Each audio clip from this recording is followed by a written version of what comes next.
সাহারা তিনি গোপন ভাবে টের পাইলেন যে আসলে মেহমানরা খানা খাইতেছে না।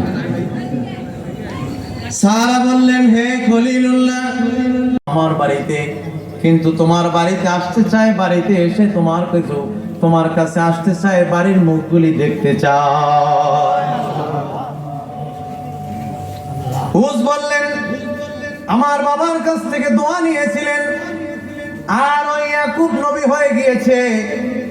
আমি পরবর্তীতে আমার বাবার কাছে গিয়েছি, বাবা আমার জন্য দোয়া করেছে, কিন্তু আমাকে বাবা বলেছে পৃথিবীর জমিনে তোমার যত সন্তানাদি হবে, তোমার যত উরস হবে, পৃথিবীর জমিনে তোমার কাছ থেকে যত সন্তান প্রণ হবে, সমস্ত সন্তানগুলি পৃথিবীর জমিনে ভালো অবস্থানে থাকবে, জিন্দেগিতে তোমাদের কোনো রিজিকের অভাব হবে না।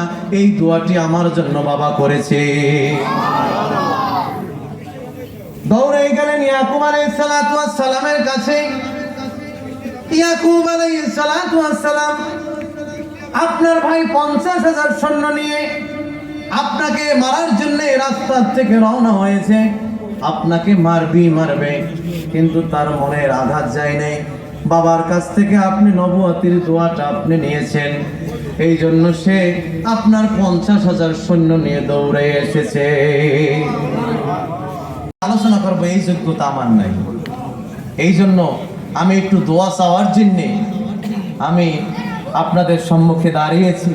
আল্লাহ তাআলা সমস্ত কাজগুলি থেকে এবং আমাদেরকে এই তাফসীর